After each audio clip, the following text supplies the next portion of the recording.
What's going on, everybody? Happy Monday and welcome to a ADOM Quickcast here. I know we've been doing these on Tuesday, Wednesday, and Thursday, but what a great way to start off the week, and true honor to be with a gentleman that has done so much for our profession.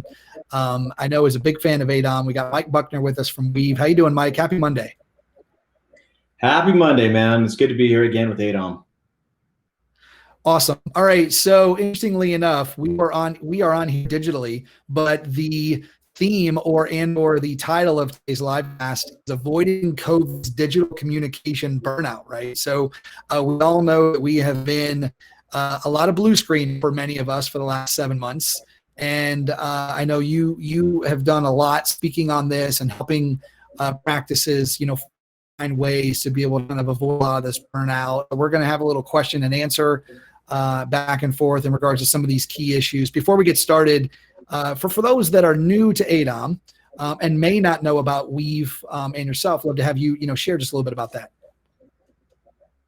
Yeah, so Weave is your patient communication system that is built for your dental practice, but it really incorporates the phone, which is the lifeblood of the practice.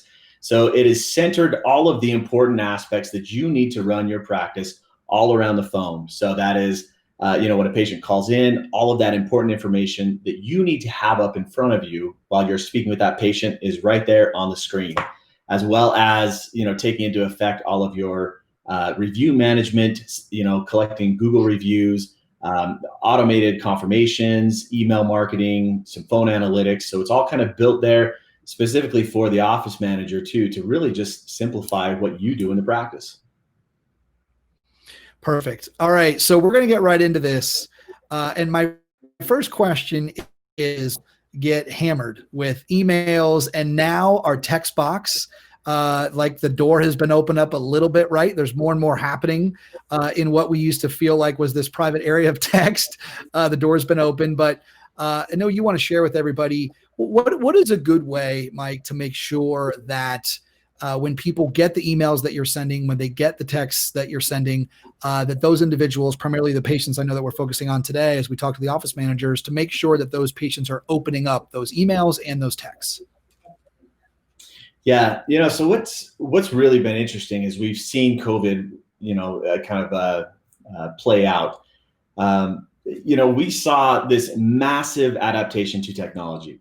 Before, we saw generational gaps. We saw maybe some of the baby boomers or some of the older generations that were a little bit more hesitant to technology. And what we saw with COVID, as soon as COVID hit, is that it really kind of leveled that technology playing field.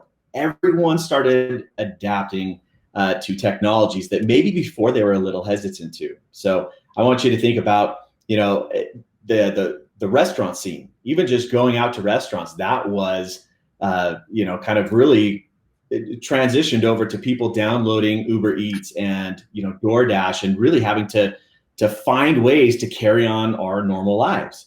And so then, Zoom was our solution for social interactions. We saw Zoom cocktail hours. We saw, just a way for people that needed that face-to-face connection, that interaction, as really everything went digital and went remote.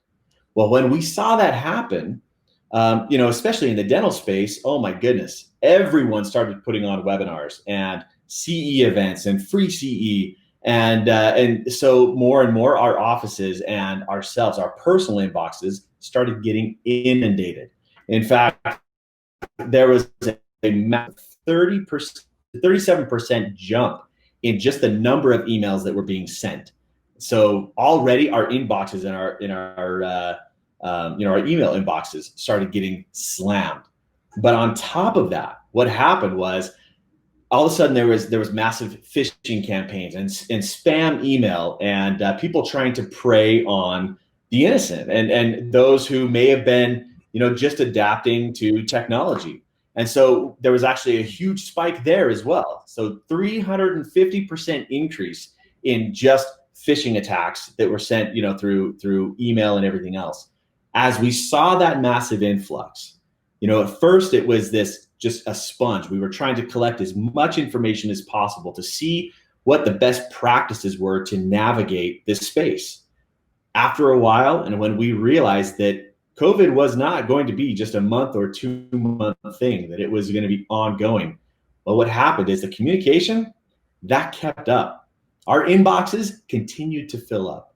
And then the texts and the voicemails, the phone calls, everything, trying to stay connected with patients and with just clients, businesses, with their customers and friends and family. It started getting to be to that point where it was a little too much. And so now what we're seeing is emails that are being sent out, the open rates started to drop. And really, in order to overcome this, it comes down to sending the right message with the right heading, what you are targeting, what you are sending that email, for example, out to, or that text message.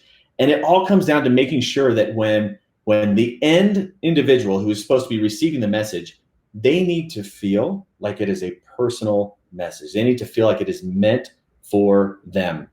Because as soon as, let's say, for example, in your practices, as soon as you send an email to someone to maybe, bring them back into the practice, and if we haven't been careful about making sure that we have the right people that we're sending that message to, what that does is that tells that individual, that patient, that, oh, they're using some sort of a mass automated and they're not paying attention to the details. I'm going to start to opt out of some of this communication.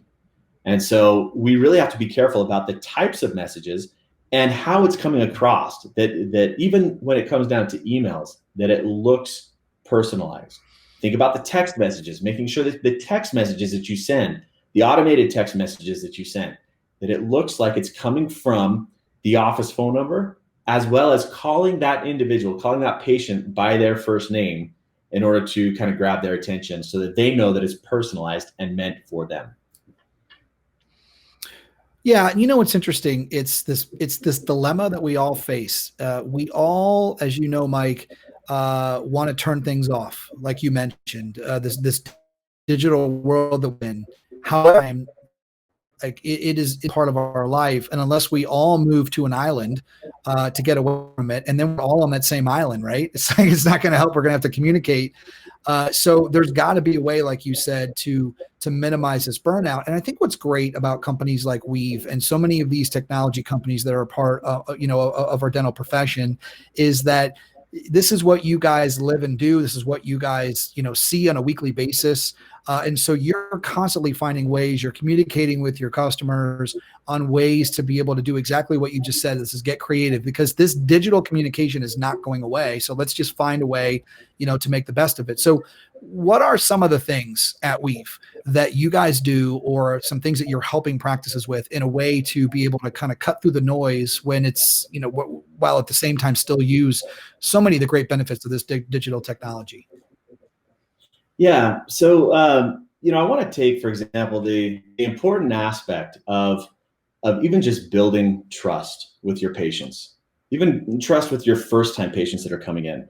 Because now more than ever, not only is it harder to build that trust, but a lot of people are a little bit leery. They're a little bit more nervous, a little bit more reserved. People going into public, and everyone kind of has their guard up.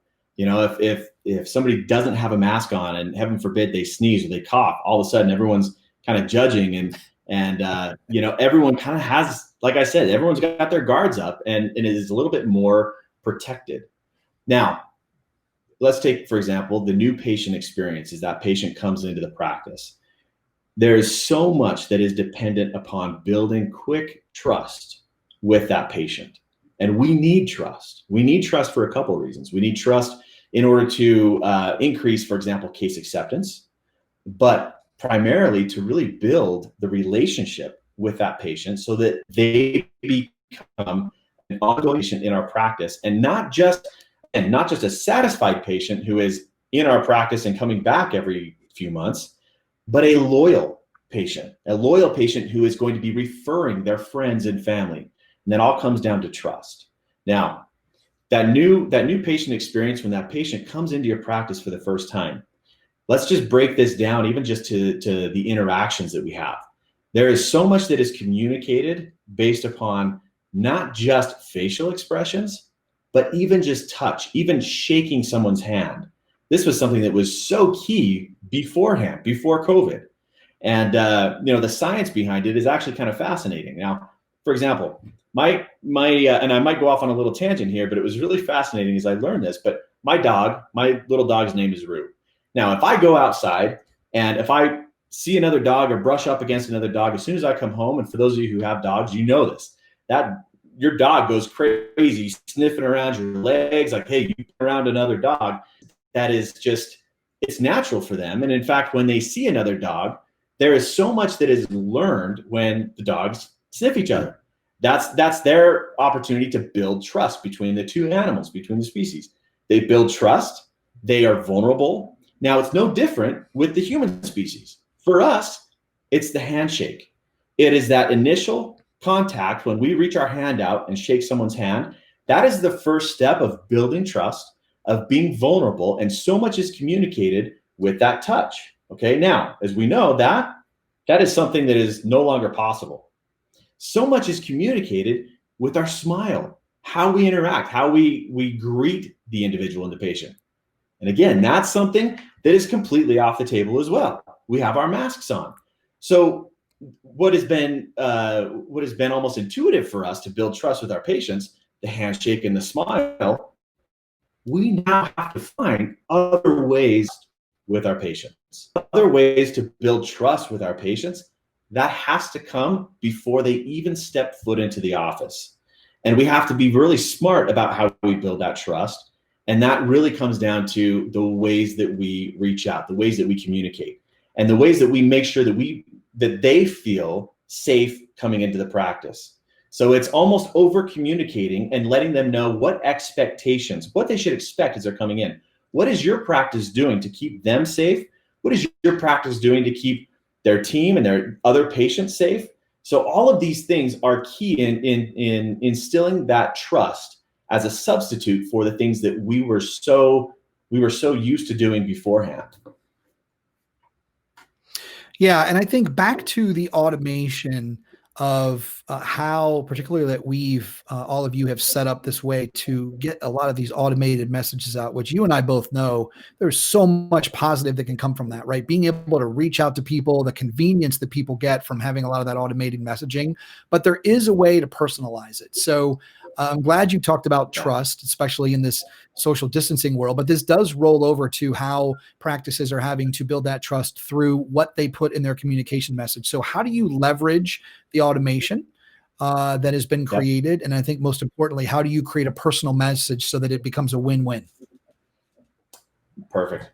Now, again, there was a couple things that I had mentioned in order to make sure that that patient feels like that message is meant for them. Okay. Two key parts on that. First of all is the number that it's being sent from. As soon as that patient sees that it is being sent from a 5-digit kind of a short code number, they immediately kind of realize, because of everything else that has been going on through COVID and all of and especially during this season of the elections, there's so many messages that are being sent from these short codes. And so if your automated messages in your office are being sent from a short code, which is a 5-digit, 6-digit number, which a lot of automation companies will use, immediately that gives the impression to the patient that, okay, this is a message that is being sent out to everyone, not necessarily for me. And what we saw with that is about 53% of those messages sent from a short code don't even get looked at. Okay, so that's number one. Number two, as the messages are being sent out and as you are designing these messages, it's a matter of making sure that they sound personalized. Now, for example, calling them by their first name. And here's another thing too that I've seen as almost like a best practice that people are starting to use is, rather than asking someone, let's just take the example of automated, appointment reminders. Rather than asking someone, press C or P to confirm your appointment or to call a schedule, because that right there looks way too automated.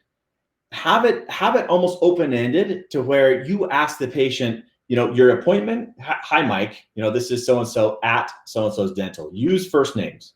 Even if you don't have someone that is always going to be sending those messages out, pick a name that you're just going to know that, for example, Sandy is going to be the fake name in our office where it says, hi Mike, this is Sandy with Buckner's Dental.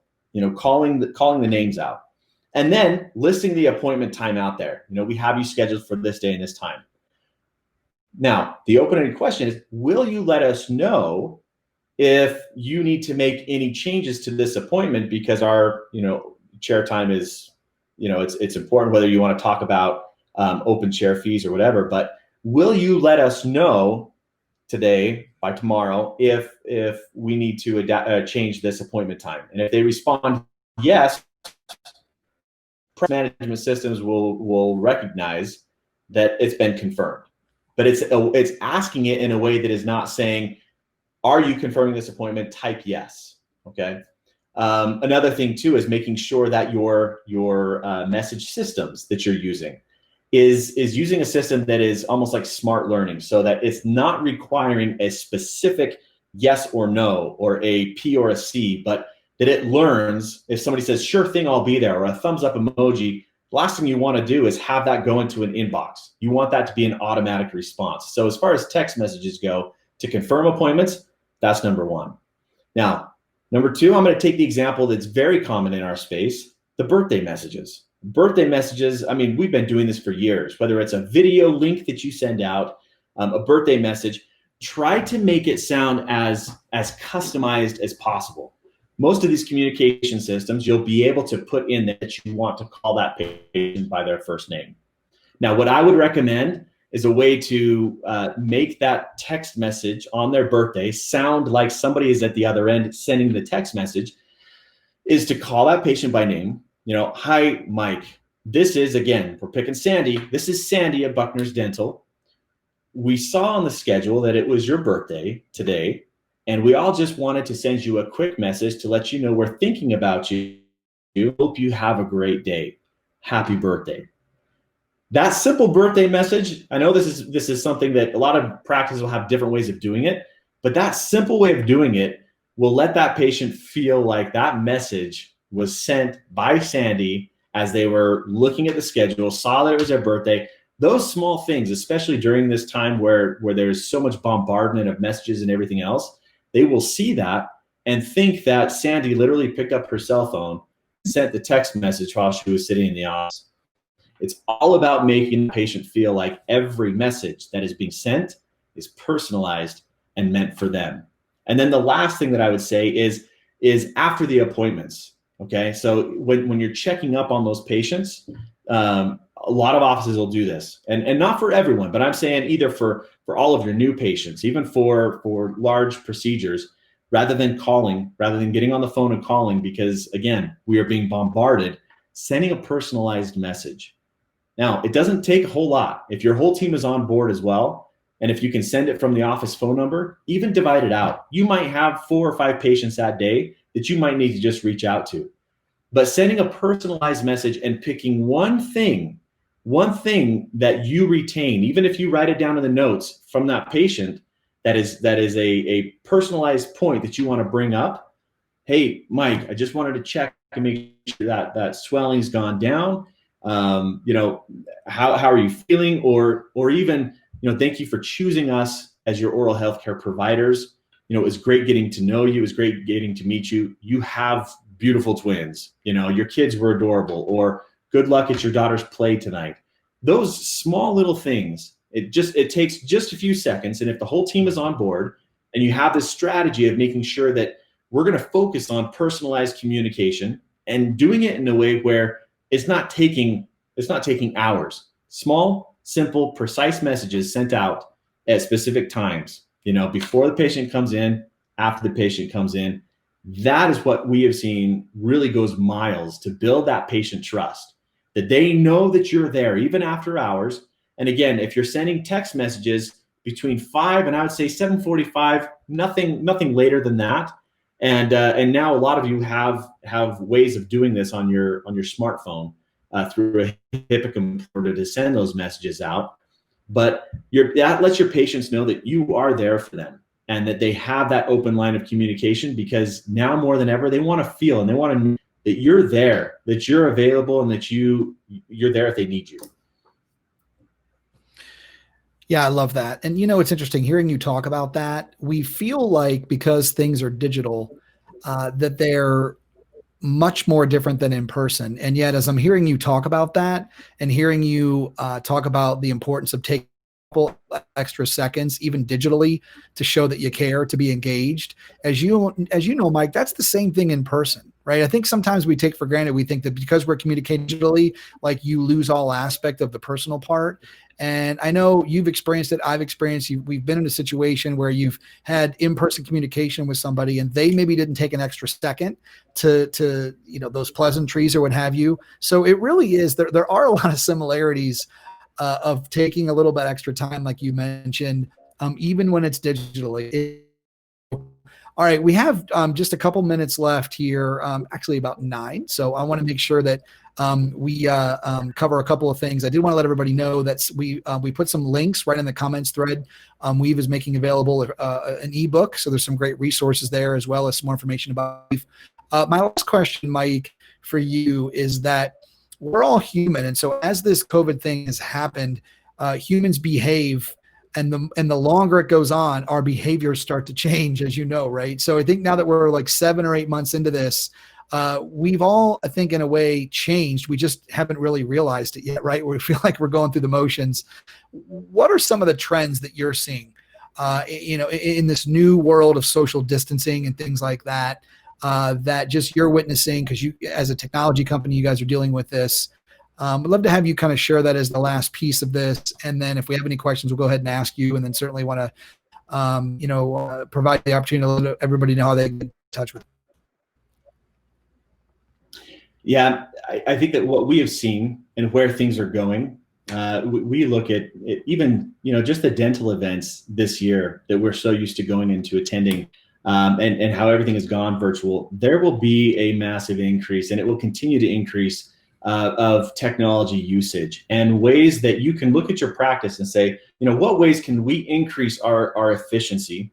Because again, a lot of our practices are having to do more with less resources. Our time now is so much more valuable than it ever has been. We cannot afford to have a missed appointment. We cannot afford to have a canceled or open chair time in our office.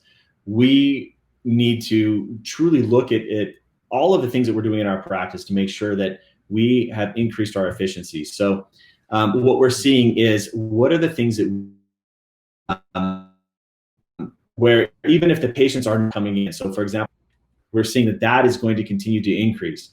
The things that we can do, through consults, and even how do we shave time off with the patient coming into the practice? Now, with that, I mean making sure that all paperwork, COVID questionnaires, new patient intake forms, all of that is being done before the patient comes in, and even collecting payment before the patients come in.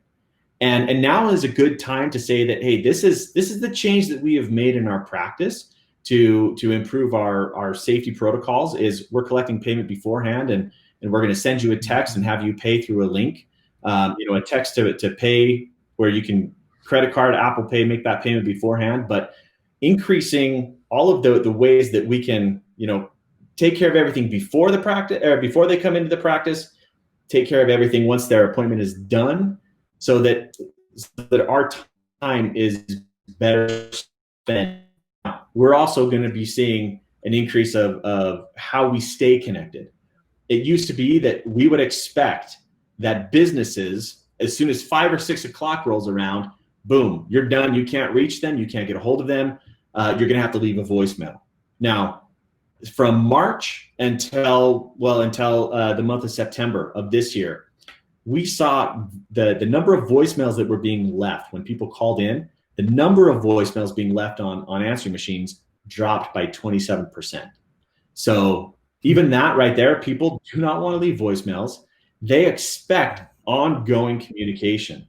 So, and I'm not saying that you've got to answer texts or emails at 11, 12 o'clock at night, but if it's an emergency, they want to know that if something happens and they need to get in touch with someone, they have a means of doing that. So having after hours auto response text messages when patients call in is key. Phone numbers that could be on call up until maybe 8 or 8:30 or 9 o'clock at night. But we're expecting, as consumers and as patients, we're expecting that our communication with our healthcare providers, as well as businesses, is moving from a 9 to 5 almost to a little bit later, and that they have immediate or quick follow-up, at least the next morning, if not later on that evening. Yeah, no question. And I think that's where the automation comes in, so that, like you mentioned, a practice can protect the sanity of their life, right? Their personal life, and really try to find that balance, because it's scary, right? It's scary, I think, as an office manager to feel this wave of momentum, like, oh my gosh, like I'm listening to Mike and I know what he's saying is exactly right. Like I know, as it feels like the hours are expanding, it feels like people think they need to get a hold of me quicker.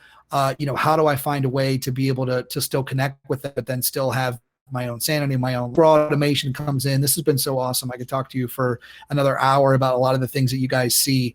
So really appreciate your time today. Real quick, there's two things that we're posting in the comments thread: an ebook and some information about a demo. So I want to give you just a couple minutes to be able to let everybody know how they can take advantage of those great resources before we wrap. Absolutely. So yes, we do have a free ebook that is available to you. We've done some studies through COVID and not just dental practices, but how practices and businesses are adapting, and some of the best practices through and after COVID.